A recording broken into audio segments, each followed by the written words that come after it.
The gunshot exploded through the Guthrie Theater auditorium, like thunder splitting a clear blue sky. The crowd screamed. People shoved and stumbled, chairs toppled, and stage lights flickered wildly. In the chaos, Derek Hanley did not move for several seconds. His battle-hardened eyes, trained by years as a former Special Forces operative, swept across every face, every exit. 32 seconds. That was the window he calculated, from the first gunshot to the moment the attacker would fire again. Not far away, Marissa Caldwell, the powerful CEO of Polar Shield Technologies, had gone pale, frozen in terror. And beside her, little Lila, just 7 years old, looked up with wide eyes, her voice trembling. "Uncle Derek!" There was no time left to think. In a single motion, Derek lunged forward. The same hands that once held a sniper rifle now wrapped protectively around a small, trembling child. The second shot rang out. A burning pain tore through his right shoulder. Blood soaked through his shirt. But Lila was safe. Marissa screamed his name, her voice a mix of fear and despair. And in that moment, Derek understood one thing. The past he had tried so hard to bury had just found its way back. And this time, it wouldn't let him go easily. But to understand how it all began, we need to go back, 6 weeks earlier, to a man who seemed ordinary, a single father just trying to live the quietest life possible.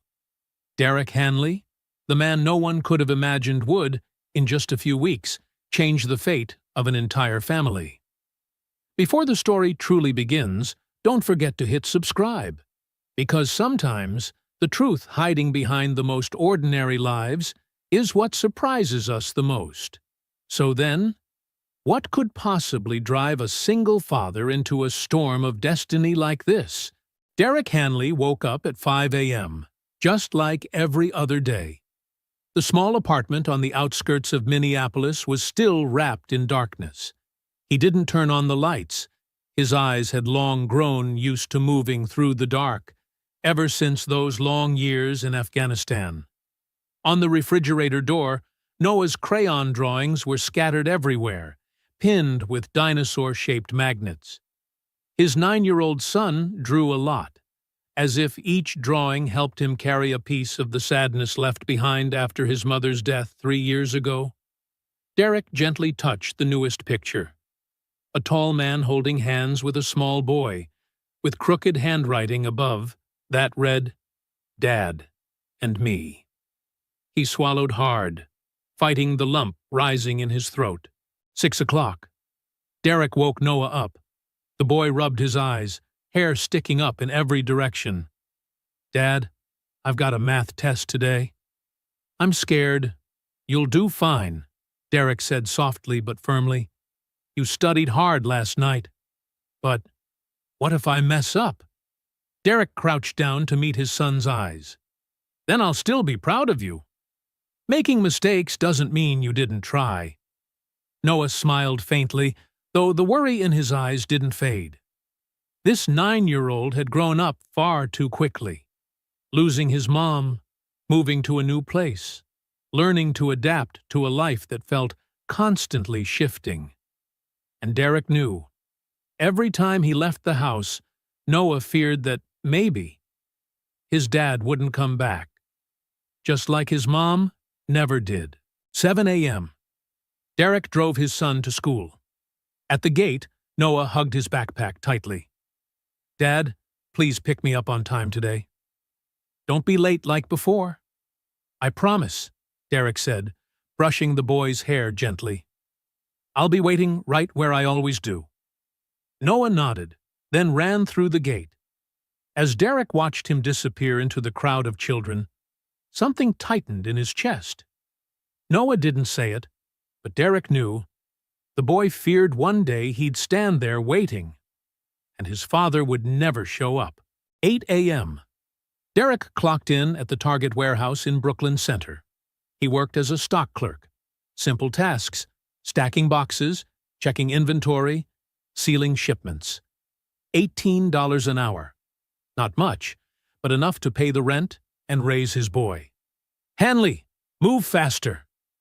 Carl, the morning shift supervisor, barked from across the room. Those crates need to be done before 10.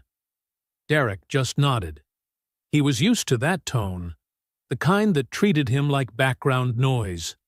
To them, he was just another quiet worker. Slow, unremarkable, invisible. But as his hands moved automatically, his eyes were always scanning, noticing the emergency exits, camera angles, the airflow from the side doors, and the shortest path to escape if something went wrong. An old habit, the kind a soldier never really loses. Lunch break. Derek sat alone in the break room. He opened his homemade lunch, a ham sandwich and an apple, while the others laughed about last night's game.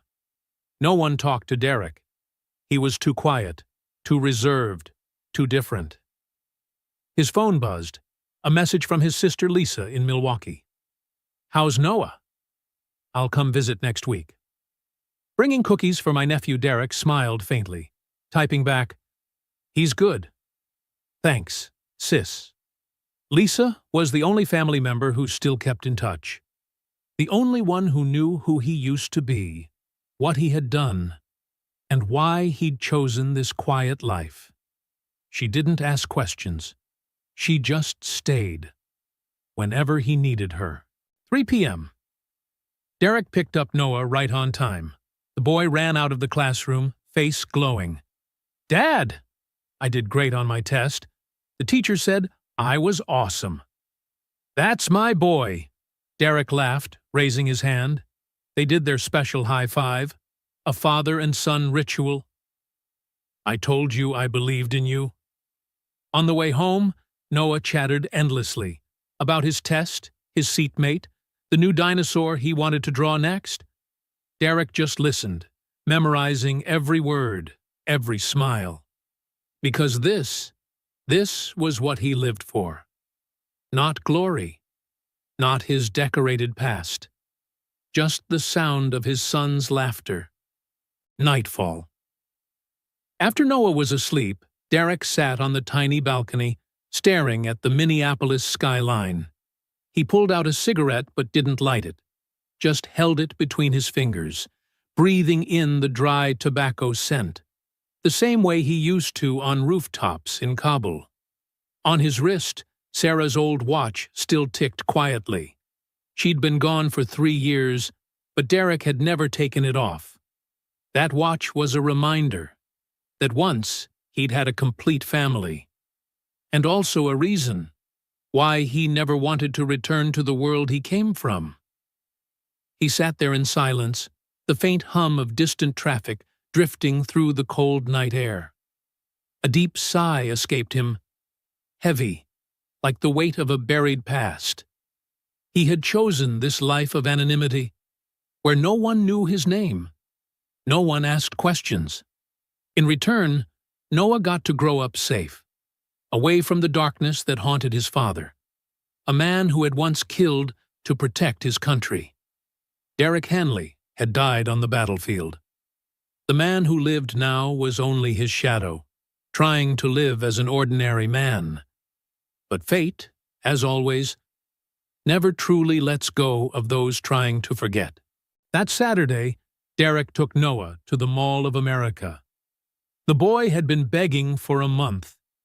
The toy store had just stocked a new line of dinosaur models, the kind Noah had dreamed of for ages, but Derek could never afford to buy.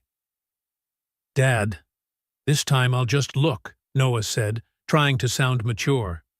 I know you don't have money right now. I just want to see it up close. Just once.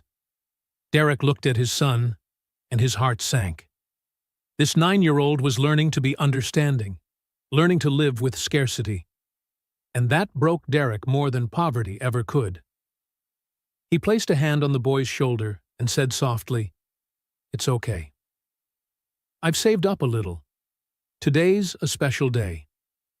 Noah's eyes lit up, then dimmed again with worry. Really, Dad? Will we still have enough for food? Derek knelt down to meet his son's gaze. I'll figure it out. Don't you worry, buddy. But he was worried. Last week, the car broke down.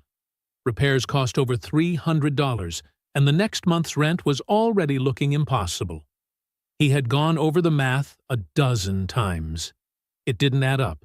Still, when he saw Noah's smile, Derek made his decision. Just this once. Just once, he wanted his son to be happy. They stopped by the food court. Noah chose strawberry ice cream, his favorite flavor. Derek bought himself the cheapest coffee he could find and sat watching his son eat. The boy savored every bite, trying to make the moment last as long as he could, as if afraid happiness might melt away like the ice cream. Derek knew, in their world, ice cream was a luxury. "Aren't you eating, Dad?" Noah asked, his voice small. "I'm full, buddy." "You enjoy it." In truth, Derek hadn't eaten all day. But looking at that smile, he felt full enough. And then everything changed in an instant. A gunshot. Just one. But it tore through the noise of the crowded mall like lightning in a clear sky, leaving behind a hollow, terrifying silence.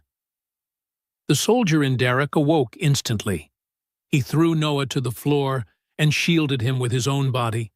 His heart pounded, but his mind was already in combat mode, scanning everything: the direction of the shot, exits, crowd flow, possible cover points. "Dad! Dad!" Noah whimpered in his arms. "Shh. I'm here. You're safe." And then Derek saw her. A little girl, Lila Caldwell, 7 years old, wearing a yellow floral dress, holding a melting strawberry ice cream cone. She stood frozen in the middle of the hallway, eyes wide, not understanding the chaos around her. Behind her, a man in a black hoodie was approaching, his hand hidden inside his pocket. Derek knew that movement. He had a gun, and he was aiming for the girl. In that split second, Derek had to choose: stay and protect his own son, who was relatively safe under the table, or rush out to save a stranger's child. He looked down at Noah. The boy trembled, face pale, tears brimming in his eyes. Under the table, Noah had a chance. The little girl did not. "Noah," Derek whispered quickly, voice firm. "Stay here. Don't move, okay? I'll be right back." "Where are you going?" Noah grabbed his hand, voice shaking. "To help someone. Trust me, son. I'll come back." He didn't wait for a reply.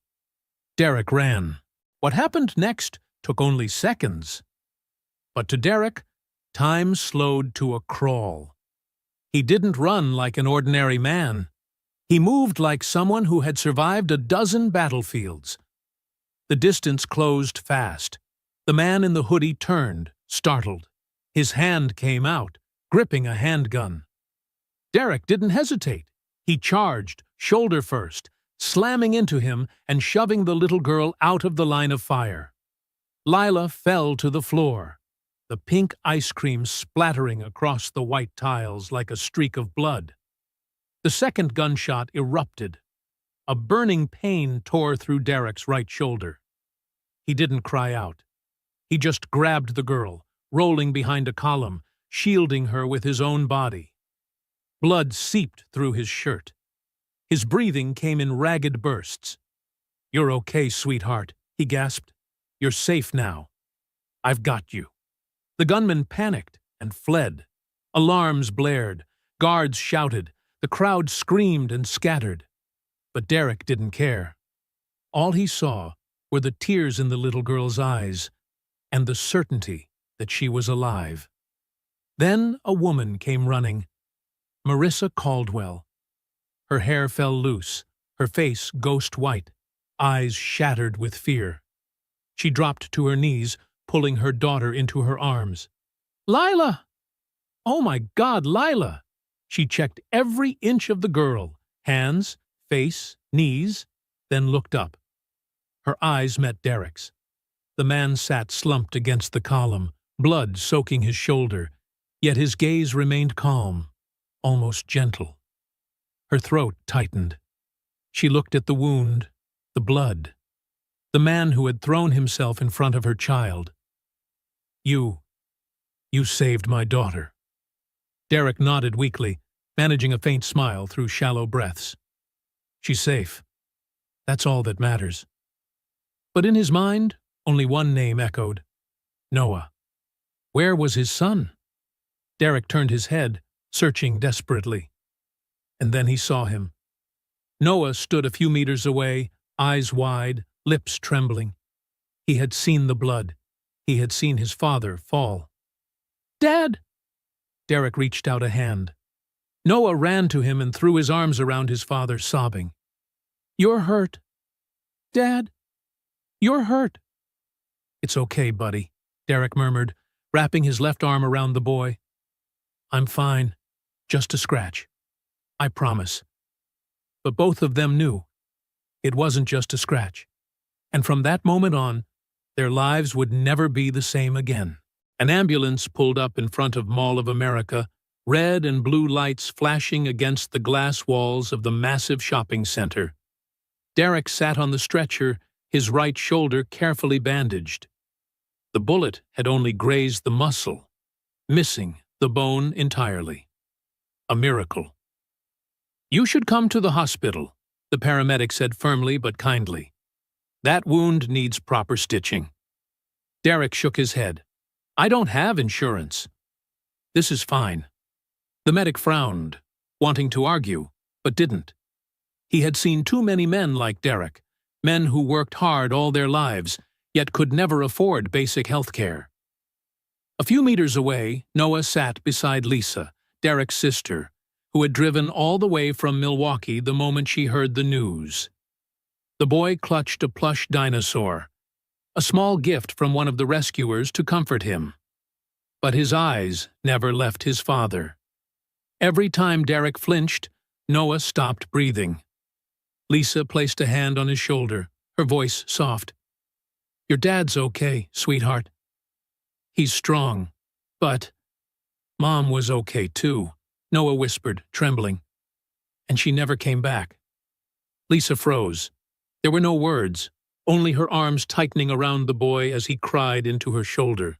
Across the parking lot, Marissa Caldwell stood silently, holding Lila close. The girl was still shaking, but unharmed. Marissa had checked her daughter 10 times. 10 times to be sure not a single scratch was there. "Mom," Lila whispered, eyes red, staring at Derek. "He got hurt because of me." "It must hurt a lot, right?" Marissa swallowed hard, forcing her voice to stay calm. "Don't worry, sweetheart. Mommy will take care of him." She walked toward Derek. For the first time, she truly looked at him. The rough face, calloused hands, worn-out clothes.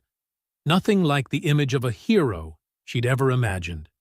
And yet, this man had thrown himself into the line of fire to save her child. "Thank you," Marissa said, her voice trembling. I don't even know what to say. You saved my daughter's life."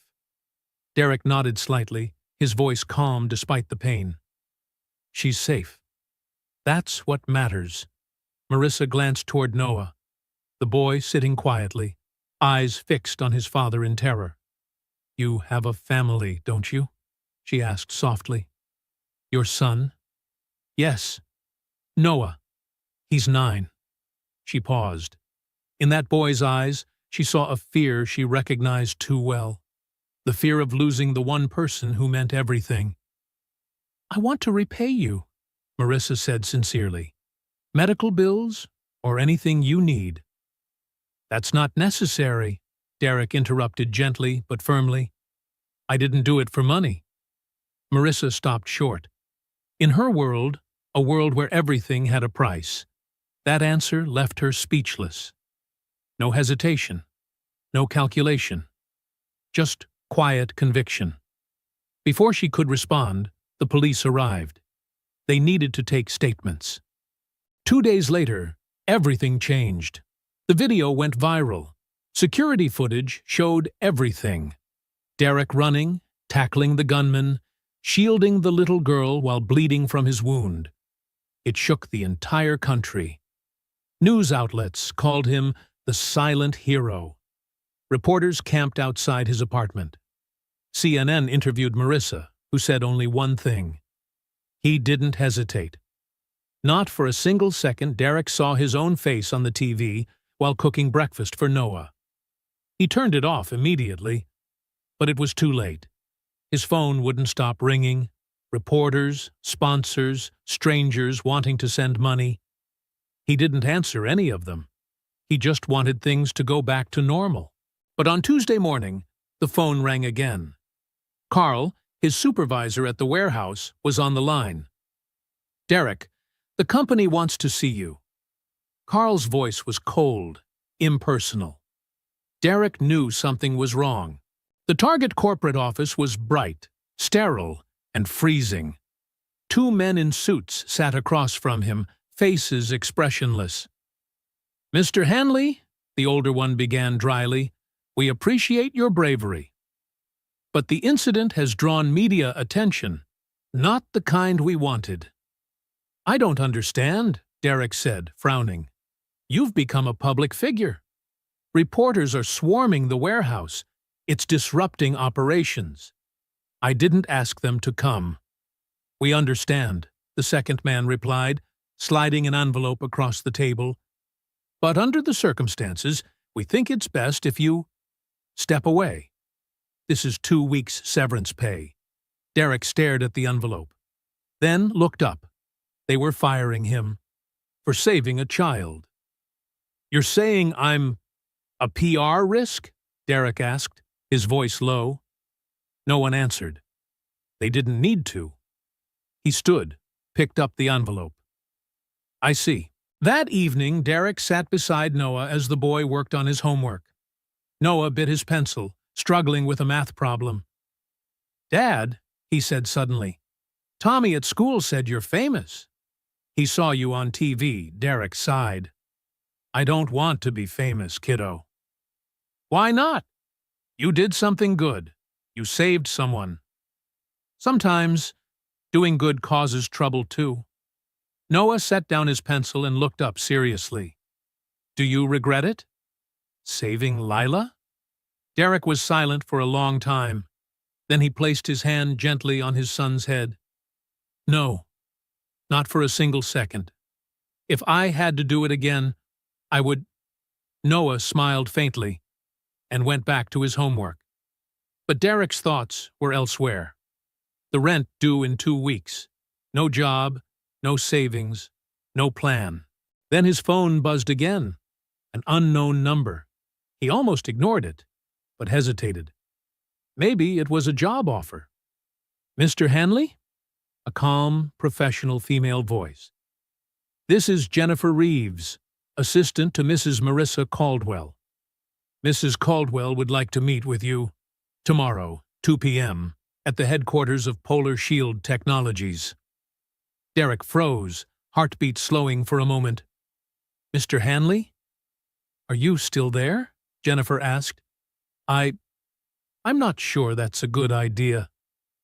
"Mrs. Caldwell truly wants to meet you, sir." "Please, give her a chance." Derek looked around the small apartment. The unpaid bills, the stack of overdue notices, and Noah's hopeful eyes when he'd promised, "Everything will be okay." He took a deep breath. "All right," Derek said quietly. "I'll come." The Polar Shield Technologies headquarters towered above downtown Minneapolis, its mirrored glass gleaming under the sun like a modern fortress. Standing before it, Derek Hanley felt suddenly small.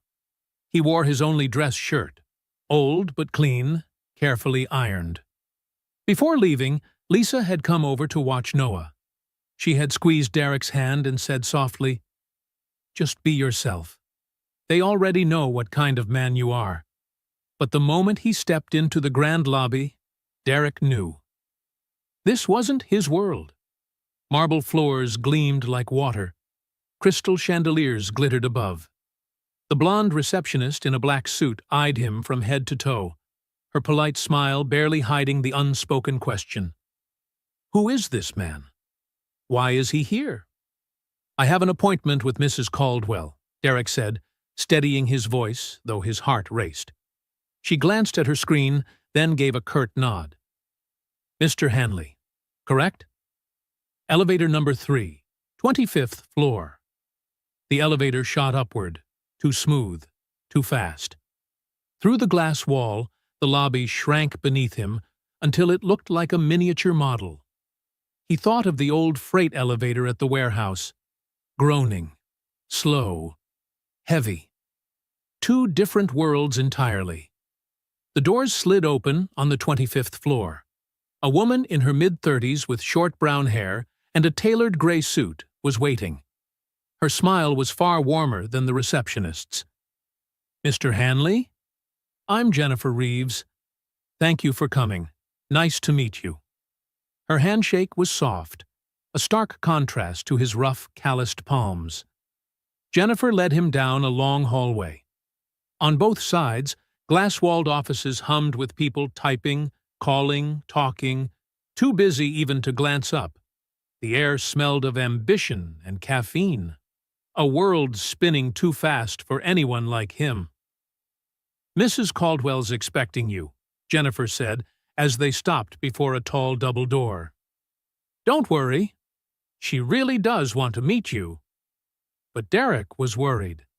Not about Marissa herself, but about stepping back into a life he'd walked away from long ago. Marissa Caldwell stood by the window, gazing out at the skyline. Afternoon light framed her in a halo of gold. When she turned, she smiled. Warm, genuine. Mr. Hanley, thank you for coming. Please, have a seat. The leather chair was softer than he expected. Marissa sat across from him, not behind her desk, but level with him. It was a subtle gesture, one that said, "You can relax here." First of all, Marissa began softly, I want to thank you properly. You saved my daughter's life. There are no words for what that means to me. How's Lila? Derek asked. She's fine. Shaken, but fine. She still talks about you every day. Uncle Derek, she calls you. Marissa smiled faintly. She even wants to invite you to dinner to thank you in person. That's not necessary. You always say, not necessary. Marissa interrupted, not sharply, but with quiet firmness. But this time, I want to do something for you. I heard you lost your job. Derek froze. She'd looked into him? Marissa read the thought in his eyes. I'm sorry. I didn't mean to pry. After what happened, I needed to know who you were. And what I found is, you're extraordinary. I'm just a warehouse worker. No, Marissa shook her head. You're not just that. The way you moved, reacted, that's not something ordinary people do. You served, didn't you? Military? Derek stayed silent. This was why he hadn't wanted to come. I'm not here to dig up your past, she said gently, but I need someone like you. Polar Shield is expanding rapidly, and with growth comes risk. I need someone who can see danger before it happens. You already have a security team. I do, she admitted, but they didn't see the man with the gun in that mall. You did. Derek tilted his head slightly. What exactly do you want from me? I want you as a security consultant to help us strengthen our systems, identify vulnerabilities. The pay is excellent. Full insurance for you and your son. Flexible hours, her son. She knew about Noah. I'm not exactly a corporate type, Derek said quietly. I'm not looking for a corporate type, Marissa replied, meeting his eyes. I'm looking for someone who can keep me and my daughter safe. The door burst open. A tall, broad man strode in, Connor Wade, head of security. His face was hard, his eyes cold, scanning Derek like a threat. Mrs. Caldwell, We need to talk. Privately. Connor, this isn't the time. There's been a breach on the server floor. Connor cut her off. Cameras caught an intruder. He's already passed 2 layers of security. Derek was on his feet instantly. Instinct kicked in. How long ago? Connor shot him a glare. About 3 minutes. But this doesn't... 3 minutes is too long, Derek said sharply, turning to Marissa. What's he after? Marissa's face went pale. Research data. If it's stolen, we lose millions. Derek didn't wait for permission. He was already moving. Hey, where do you think you're going? Connor barked. But Derek was gone before the echo faded. He sprinted down the corridor. Employees scattered, stunned. He didn't need directions. Instinct guided him. Server floors were always isolated, heavily secured. The elevator was too slow. The stairwell was faster. He ran, steady breath, even pace, heart controlled. How long had it been since he'd moved like this? 3 years? His body still remembered. Always would. 27th floor. Electronic lock. No time. One precise kick to the hinge. The door flew open. Inside, a man in a black coat and mask was plugging a USB into the mainframe. He spun around, startled. Don't move, Derek said, his voice low and cold. The man didn't listen. Steel flashed. A knife. Derek lunged. Sidestep, grab, twist. The blade clattered to the floor as the man screamed. A sharp crack echoed, wrist dislocated. Derek pinned him face down, knee on his back, holding him firm. Who sent you? The man stayed silent, biting his lip. Derek pressed harder. Who? The door burst open behind him. Security poured in, Connor leading, wide-eyed. They froze. Derek had the intruder completely subdued. No blood, no chaos, just precision. Connor stared, speechless. Marissa rushed in seconds later, her gaze darting from Derek to the intruder. You caught him? She gasped. Derek rose slightly, still locking the man's arm. USB. Check what he got. Jennifer appeared beside the servers, typing furiously. He didn't get far. Connection lasted only 2 seconds. Marissa exhaled in relief. Then she turned to Derek, really seeing him for the first time. Not the quiet warehouse worker, but a soldier, a protector, a man who'd lived through things she could barely imagine. Connor stepped closer, uncertain. Who are you? Derek didn't answer. He simply looked at Marissa. You have your answer now. Do you still want me working here? Marissa met his gaze without hesitation. Yes, more than ever. That night, Derek couldn't sleep. He sat on the old sofa, shoulders wrapped in a worn military jacket. Streetlights spilled through the window frame, casting his long shadow across the floor. On the coffee table lay a plain white envelope. Inside were an employment contract and a $5,000 advance check. $5,000. The equivalent of 3 months' warehouse pay. Derek held the check, gaze distant. With that money, he could cover rent, buy winter clothes for Noah, even fix the old car that rattled every morning. But what would it cost? Going back to the old world, the one he'd spent 3 years running from. He opened a drawer and took out a wooden box, the only thing left from his military life. Inside were a neatly folded American flag, a Force Recon badge, and an old photograph. Sarah, his wife, the woman with the warm smile and soft brown hair. In the photo, she was holding baby Noah. Both were radiant, happy. Derek touched Sarah's face in the picture. His heart tightened. Memories from 3 years ago surged back. Sarah lay in a hospital bed, frighteningly thin. Stage 4 lung cancer. The doctor said she had only a few weeks. Derek sat beside her, holding her hand. Small, cold, and so fragile he feared it might break if he let go. Noah slept in a chair in the corner, exhausted after too many sleepless nights. "Promise me," Sarah whispered, her voice as raspy as wind against the window. "Promise you'll live a normal life. Don't go back to that world." "What are you talking about? I've already left the service," Derek choked out. "You know what I mean." Sarah squeezed his hand, weak but resolute. "I see you flinch at every loud sound. That world has already taken too much from you. Don't let it take Noah, too." "Sarah, promise me," she cried, tears slipping down her gaunt cheeks. "Promise you'll be an ordinary dad. Take him to school, cook dinner, read him to sleep.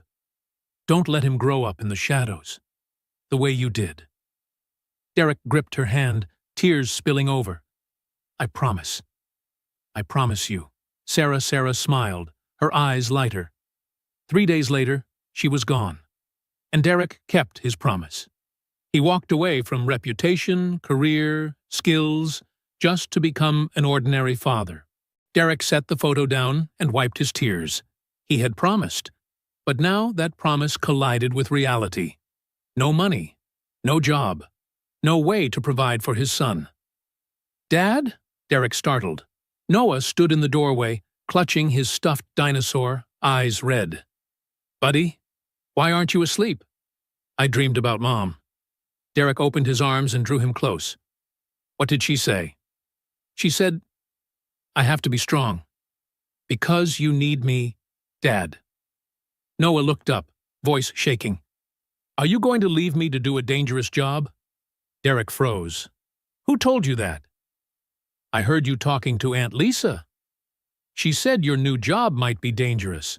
You'll go far away, won't you? Like when you were in the army?" Derek knelt and placed both hands on his son's shoulders. "No, I'm not going anywhere. I'll be right here, in Minneapolis, taking you to and from school every day." "But what if someone shoots you like at the mall?" Noah burst into tears. "I don't want to lose you." "You're all I have." His son's tears burned against Derek's hands like fire. This 9-year-old was carrying a weight too big, the fear of losing the last person he loved. Derek held him tight and whispered, "Listen to me. I promise you, I will come home every night, on time, not late. I will never make you wait. Do you really promise?" "I promise, on my life." Noah clung to him, sobbing. Derek closed his eyes, letting his own tears mingle with his son's. He knew it was time to choose. But any choice would cut his heart. The next morning, Derek called Marissa. "Mr. Hanley," her voice warm but taut, "have you decided?" "I'll take the job," Derek said, "but with conditions." "I'm listening." "Day shift only. No nights. No long-distance travel. I must be home with my son at 6 p.m. every day. No exceptions." Marissa was silent for a few seconds, then said, "Agreed. Anything else?" "If anything happens to Noah, I walk. No notice. I understand. I'm a mother too, Mr. Hanley. Family comes first." "Thank you." "No, thank you." Welcome to Polar Shield Technologies. The first week passed in a blur. Derek was given a small office, not luxurious, but with a window over the city. He met the security team. Evan Brooks, close-cropped hair, solid build, friendly. Sean Patel, a young Indian-American tech specialist with a gentle smile. But Connor Wade, the former lead, was not pleased. His eyes were icy as he said, "You don't have a degree, no security certifications, no civilian experience. Why would Mrs. Caldwell hire you?" "I'm here to help, not replace anyone." Connor smirked. "Nice line, but this team did just fine for 10 years without you." Evan cut in. "Connor, he caught the intruder the rest of us missed." Maybe learn something instead of fighting him. Connor didn't answer, but his stare said it all. "This is my turf. Don't step too far." Friday afternoon. Derek picked up Noah at exactly 6, just as he'd promised. The boy sprinted over, backpack bouncing. "Dad!" "I got a perfect score in language arts." "Amazing!" Derek laughed, clapping. "I'm so proud of you." On the drive home, Noah asked, "How's the new job?" "Good. A little tiring, but fine." "Did you get shot again?" Derek chuckled. "No, I sit in an office, watch cameras, talk to people. It's not dangerous." Noah studied his father, wanting to believe, but silently doubtful. He'd grown up faster than his years. He knew adults sometimes lied just to keep kids calm. Derek smiled, trying to make life look as ordinary as possible. That night, after Noah fell asleep, Derek's phone buzzed. A message from Jennifer. "Mr. Hanley, we identified last week's intruder. He works for Grant Ellis, Mrs. Caldwell's former partner. We suspect he's preparing something bigger. Emergency meeting Monday, 8 a.m. Derek stared at the screen, a chill running down his spine. Grant Ellis. Not an unfamiliar name. He'd read the file. A businessman betrayed, stripped of his stake now. Hungry for revenge. People like that, Derek knew best. Dangerous, because they had nothing left to lose. He looked toward Noah's bedroom door. The boy slept soundly, clutching his dinosaur, as peaceful as another world. Derek sat in silence. The promise to Sarah, thinning like smoke. The old world calling him back. But this time, he had no choice. To protect Noah, he had to keep this job, even if it meant breaking his promise. Monday, 8 a.m. The conference room on the 25th floor was utterly silent. Derek sat among the security team, facing a large screen that displayed a photo of Grant Ellis, a man in his early 40s, gray streaks at his temples, sharp features. He was smiling in the picture, but his eyes were ice. Jennifer began her briefing. Grant Ellis, former business partner of Mrs. Caldwell. 5 years ago, they co-founded a data encryption startup. When a buyout offer came in, Mrs. Caldwell wanted to keep building, but Ellis wanted to cash out. The dispute ended in court, and I won, Marissa said, her tone devoid of triumph. The court ruled Grant had no legal claim to the core algorithm. He took a settlement, and left. Evan Brooks frowned. But he never let it go, did he? No, Marissa shook her head. He started Ellis Dynamics, always one step behind us. Now, it looks like he's trying to steal our technology to get ahead. Connor Wade crossed his arms. The intruder was just a pawn. Ellis wouldn't get his own hands dirty. Derek spoke up for the first time. You're right. But he needs someone on the inside.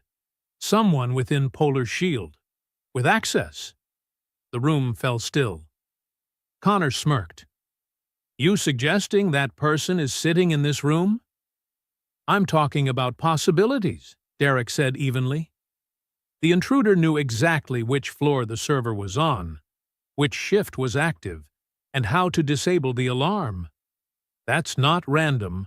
Marissa's eyes moved from Derek to the team. Jennifer, review everyone with access to the server floor in the last 3 months. Check for financial trouble. Anyone under pressure. Connor stood abruptly. You're accusing your own people now? We've worked here for years. I'm not accusing anyone, Marissa replied coolly. I'm being thorough. Grant isn't playing games. He's planning something much bigger than a simple breach. After the meeting, Derek stayed behind with Marissa and Jennifer. Lines of employee data scrolled across the screen. Anyone suspicious? Marissa asked.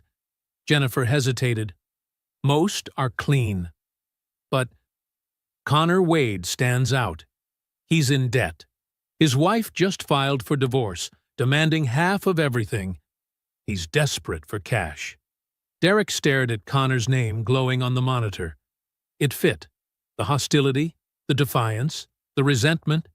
not just territory, fear of exposure. "We need proof," Derek said quietly. "A false accusation could get the company sued." Marissa nodded. "Jennifer, monitor him discreetly. Emails, calls, bank activity, but stay within legal limits. Understood." Derek rose to leave, but Marissa called after him, for the first time, using his first name. "Derek, thank you. You see things others overlook. Just doing my job." "No," Marissa stepped closer. "You're protecting us. And I know that isn't easy for you." He met her gaze, deep brown eyes carrying the exhaustion of a single mother and CEO bearing the weight of thousands. In that look, Derek saw something familiar, the fierce instinct to protect what mattered most. "How's Lila?" he asked. Marissa smiled faintly. "She's fine. Still asks about you. She wants to meet Noah. Noah's curious about her, too. The girl Dad saved, he calls her." Marissa hesitated. "This weekend, would you and Noah join us for dinner?" "Nothing formal. Lila would love to thank you properly." Derek almost declined. The line between work and personal life was one he avoided crossing. But then he thought of Noah, a lonely boy with few friends. Maybe a friendship would be good for him. "All right, we'll come." Wednesday afternoon. While Derek was checking the camera system, Evan Brooks entered, looking uneasy. "Derek, something's up. I just saw Connor meeting someone at the cafe down the street." "Someone? You catch what they talked about?" "No, I stayed back. But I saw Connor hand over an envelope, and the other guy gave him a USB drive." Derek stood immediately. "Did you get a photo?" Evan handed him his phone. The picture was grainy but clear enough. Connor sitting opposite a dark-haired man in sunglasses, a brown envelope between them. "Who's that?" "No idea. He drove off in a black Mercedes. Fake plates." I checked. Derek snapped a copy of the image. "Good work, Evan." "Don't tell anyone." "Not even Connor. What are you going to do?" "Find out who that man is, and how he connects Connor to Grant Ellis." That night, after Noah was asleep, Derek sat at his computer.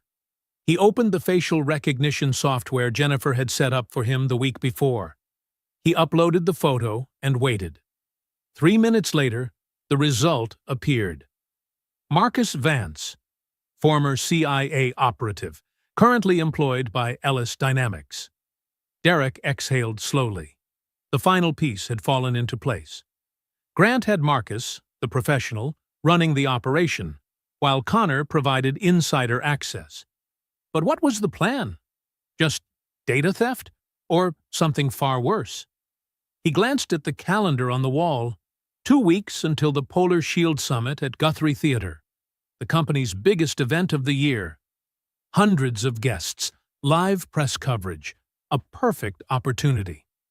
He called Marissa, even though it was nearly 10 p.m. She answered immediately. "Derek? What's wrong?" "I need to see you." "Now." "It's about Grant Ellis." Her voice dropped. "Come to my house. I'll send the address."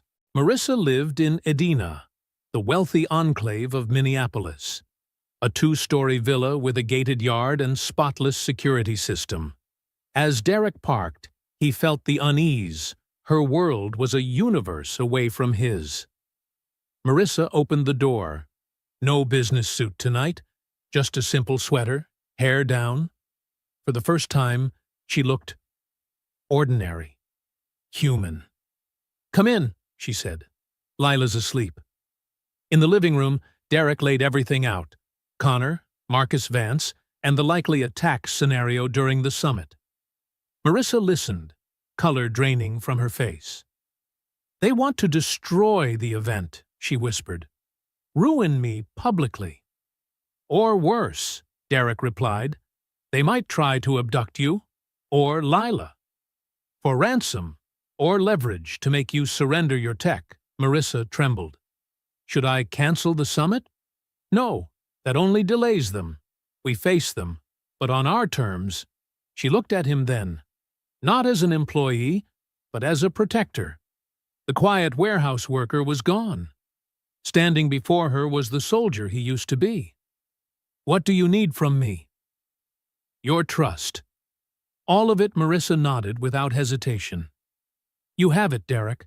Polar Shield Summit. The Guthrie Theater glittered under the city lights, its sapphire blue glass rising above the Mississippi River like a jewel in the heart of Minneapolis. Hundreds of guests in evening wear walked the red carpet as camera flashes sparked like lightning. Derek stood in the corner of the grand lobby, earpiece tucked discreetly in place, eyes scanning every face. He wore a black suit, for the first time in years. It felt stiff, suffocating, but necessary for tonight's role. Derek, status check. Evan's voice came through the comm. Position 1, clear, Derek replied. Where's Marissa? Second floor green room. Lila's at home with the nanny. Safe. Derek exhaled quietly. He'd insisted Marissa keep Lila home. No child should be anywhere near a night like this. Noah was safe too, staying with Aunt Lisa in Milwaukee, far from danger. Position 2. Movement, Sean Patel reported. Unknown male, east entrance. Gray suit, dark hair, sunglasses. Derek turned, his pulse tightening. Marcus Vance. Don't engage, Derek ordered. Let him in. We need him caught red-handed. You sure about that? Evan asked, uneasy. Trust me. He'd planned this for 2 weeks, every detail mapped out. Connor Wade had been under quiet surveillance, every call, every transaction tracked. But Derek had waited. He needed Grant Ellis to reveal himself. And tonight was the night. 8 p.m. Marissa Caldwell stepped onto the stage. The spotlight crowned her in gold. She smiled with confidence, the smile of a CEO. But from the shadows, Derek saw the strain behind her eyes. Good evening, everyone, Marissa began, her voice steady. Tonight, Polar Shield Technologies is proud to unveil the next generation of encryption, the Aurora Protocol, a breakthrough in global data security. Derek barely heard the rest. His eyes were locked on Marcus, weaving through the crowd, heading backstage. Connor Wade stood by the restricted door, pretending to check badges. But Derek saw the flick of the lock. It was already open. Evan, Sean, with me, Derek whispered. They're moving backstage. The 3 men slipped away through the service corridor, avoiding the guests' gaze. Behind the stage, the hallway was dim, lit only by red emergency lights. Marissa's voice carried faintly from the stage. Aurora Protocol will redefine how we protect information. Derek turned a corner and froze. Marcus Vance stood there with 2 armed men, each holding a compact pistol. And Connor Wade stood among them. Mrs. Caldwell will be down in 5 minutes, Connor said. You've got 5 minutes to do it. Enough, Marcus replied coldly. Grant wants her alive. For leverage. No kills. Just the grab. Derek had heard enough. He stepped out of the shadows, his voice low and calm. That plan's over. All 3 spun around. Marcus went for his gun, but Derek was faster. A sharp spin kick sent the weapon clattering across the floor. Evan and Sean rushed in, tackling the other 2. Connor stood frozen, face pale. Derek, you think I didn't know? Derek advanced, voice like steel. I've been watching you for 2 weeks. Every call, every payment, every meeting with Marcus Connor backed up, trembling. You don't understand. I needed the money.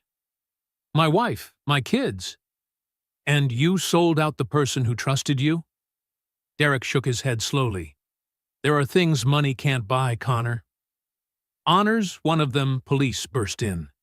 Derek had tipped them off hours ago. The metallic snap of handcuffs echoed through the corridor. Connor met Derek's eyes one last time, tears streaking down his face. "I'm sorry. I really am." Derek said nothing. He just watched, seeing perhaps a reflection of who he might have been once. A man cornered between desperation and decency. On stage, Marissa continued her speech, unaware of the storm that had just been diffused behind her. The crowd applauded. The lights gleamed. Only Derek, stepping back into the lobby, finally allowed himself a breath. Then his earpiece crackled. Sean's panicked voice. "Derek! Problem. We got the wrong guy." "What?" "Marcus Vance isn't the main target. He's bait." A chill raced down Derek's spine. He turned sharply toward the stage and saw Grant Ellis, sitting calmly in the front row, dressed in a navy suit, watching. His hand slipped into his jacket pocket. Grant Ellis, the real mastermind. "Marissa, get down!" Derek shouted, sprinting toward the stage. Grant pulled his hand out, not a gun, but a small remote. He looked directly at Derek and pressed the button. A sharp explosion thundered backstage. Not huge, but enough to send the crowd screaming. Smoke billowed across the wings as panic erupted. Derek vaulted onto the stage, eyes scanning for Marissa. She was still standing there, frozen, stunned. "Derek!" she gasped. Then, gunfire. Not from Grant, from a second shooter, hidden behind the stage rigging. No one had seen him. Time slowed. Derek saw the bullet's path, and his blood ran cold. It wasn't aimed at Marissa. It was aimed at Lila, who had slipped into the wings, calling for her mother despite being told to stay home. "Number!" Derek launched himself forward, just like that night at the Mall of America. But this time, there was no miracle. The bullet tore through his left shoulder, deeper, hotter than before. But Lila was safe. He collapsed onto the stage, blood soaking through the black suit. The sounds around him blurred. Only his heartbeat remained, and Lila's frightened face above him. "You're hurt," she cried, voice trembling. "It's okay. You're safe. That's all that matters." Derek forced a faint smile. Marissa rushed forward, dropping to her knees, wrapping her arms around both of them. "Derek! Oh, God, Derek!" Police swarmed in. Grant Ellis and the gunman were subdued within seconds. It was over, all of it, in 30 seconds. But in Marissa's arms, Derek thought only of Noah. Did I keep my promise? "Noah," he whispered, his voice fading. Marissa held him tighter, tears streaming down her face. "Your boy's safe, Derek." "He's safe, and you will be too. Do you hear me? You'll be okay." Outside, ambulance lights strobed red and blue across the cold Minneapolis night. Derek smiled faintly. Inside, peace finally settled in. Because this time, he had kept his promise. He had protected those who couldn't protect themselves. And as always, he had no regrets.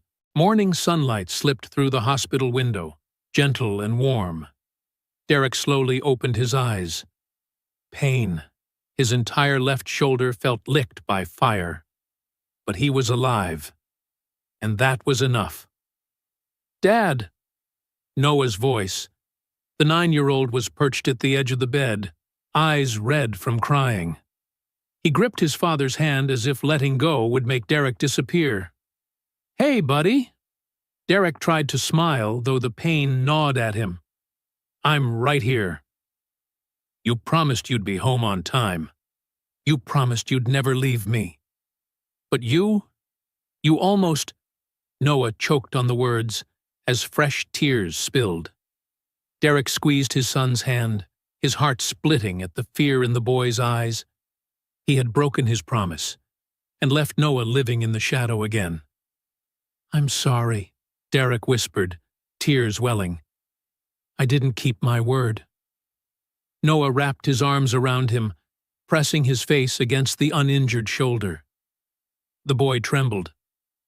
"I don't want you to be a hero anymore. I just want my dad. I know." "I know, son." Behind them, Lisa stood by the door, quietly wiping her eyes. Beside her was Marissa, holding Lila. Both stayed silent, giving father and son their space. 2 days later, Derek was discharged. His shoulder still hurt, but the doctors said he was lucky. The bullet hadn't hit bone or nerves. Physical therapy would bring him back fully. But Noah's wound ran deeper. During the first week at home, Noah never left his father's side. He spread a blanket and slept on the sofa next to the bed, waking every so often each night to check if his dad was still breathing. Every single night. Derek knew. His son was haunted. One night, Derek said softly, "Buddy, I need you to listen to me." Noah looked up, eyes swollen. "I know I scared you. I'm sorry. But you know, there are things in life more important than safety, like doing what's right." "But you almost died," Noah stammered. "Yeah, but because of that, Lila is alive. Marissa is alive. And what would you think if I'd stood there and done nothing?" Noah was quiet for a long time. Then he whispered, I would be sad. "Because you didn't help exactly." Derek pulled him close. "I don't want you to grow up with a coward for a dad. I want you to be proud of me, even if the right thing sometimes comes with risk." Noah burst into tears again, but this time they were different. Less fear, more understanding. At 9 years old, he learned the hardest lesson. Love sometimes means accepting that the person you love will do dangerous things, because it's right. "I'm proud of you," Noah said, hugging him tight. So proud. That weekend, Marissa visited with Lila. The girl brought a hand-drawn card, Derek and Lila smiling. "This is for you," Lila mumbled. "Thank you for saving me." Twice Derek took the card, warmth spreading in his chest. "I love it." "Thank you," Lila smiled, then turned to Noah. "Noah, want to go to the park? Mom says there are swings nearby." Noah glanced at his dad for permission. Derek nodded. The two kids dashed outside. Their clear laughter drifted back into the room, softening every ache. Marissa sat beside Derek, silent for a moment, then said, "Grant Ellis has been arrested. Connor Wade is cooperating to reduce his sentence. It's over." "Good," Marissa hesitated. "And Derek, I want you to know, you don't have to come back to work if you don't want to.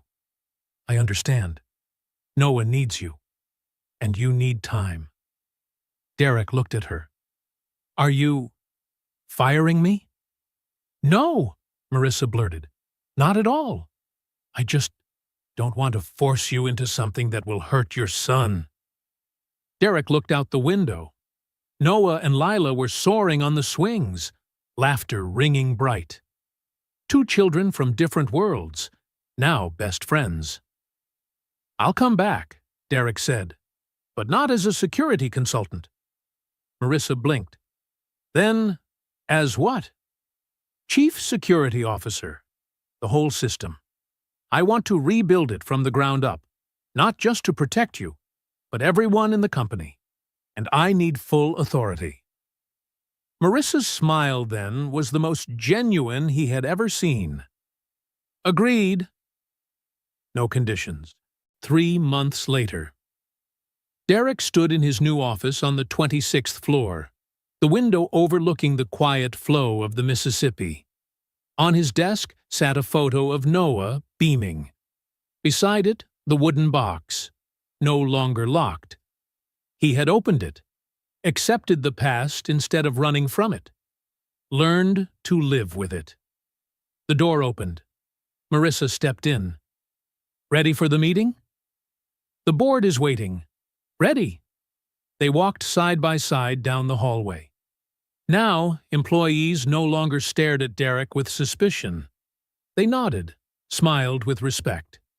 He was the man who had saved their CEO, the one standing between danger and the entire company. Just outside the boardroom, Marissa paused. "I'm cooking tonight." "You and Noah coming over?" Derek smiled. "We'll be there." That evening, the four of them sat around the table. Derek, Noah, Marissa, Lila. No lavish party, just pizza and salad. But the laughter filled the kitchen. Noah and Lila debated fiercely about which dinosaur was the strongest. Derek and Marissa exchanged a quiet smile. Two people who once thought they'd be alone forever, suddenly recognizing that something new was taking shape. Not love. Not yet. But the beginning of it. A thread tying together people who knew loss, who understood the weight of parenthood, who believed in protecting what mattered most. "Dad," Noah asked, mouth still smudged with cheese, "are you happy?" Derek looked at his son, then at Lila, then at Marissa, and realized, yes. For the first time in 3 years, he wasn't just surviving. He was truly living. "Yes, kiddo," Derek said, resting a hand on Noah's hair. "I'm very happy." Marissa's fingers lightly touched his on the table, a small gesture, heavy with meaning. Derek didn't pull away. That night, after bringing Noah home and tucking him in, Derek stood on the balcony. Minneapolis sparkled under the night sky. He pulled a cigarette from habit, then, for the first time, found he didn't need it. He snapped it in half and tossed it in the trash. No more running. No more hiding. Derek Hanley, former Marine sniper protector, had found himself again. And this time, he wasn't alone. His phone buzzed. A text from Marissa. "Thank you for a lovely evening. Lila won't stop talking about Noah. Same time next week?" Derek smiled and typed back, "Absolutely. See you next week." He looked up at the sky. Winter stars glittering over Minneapolis. And for the first time in a long while, he felt faith. In the future, in love, in the possibility that an ordinary man could still step into the light. "Sarah," he whispered into the night. "You were right. Life goes on. And you know what? I think you'd like Marissa. The way she looks at me. Not like a hero, but like a person." The night wind stirred the curtain, like a blessing from the past. Derek shut the door. Inside, Noah slept peacefully. A new life was waiting. And Derek Hanley, once a nameless man, was ready to walk into the light. Without fear. Without running. Just a man, a father, a protector. And maybe, soon, someone who loves. Sometimes, heroes don't wear shining armor. They're just ordinary people doing the right thing, even when it costs them. And sometimes, the most beautiful new beginnings happen when we dare to step out of the shadows. If this story moved you, and you want to follow more journeys of stepping out of the shadows, don't forget to like the video so I know you want more. Subscribe and turn on notifications so you don't miss the next episode. Comment which moment hit you the hardest. Derek's promise to Noah, or his decision to stand in the way a second time? Thank you for watching to the end. See you in the next episode.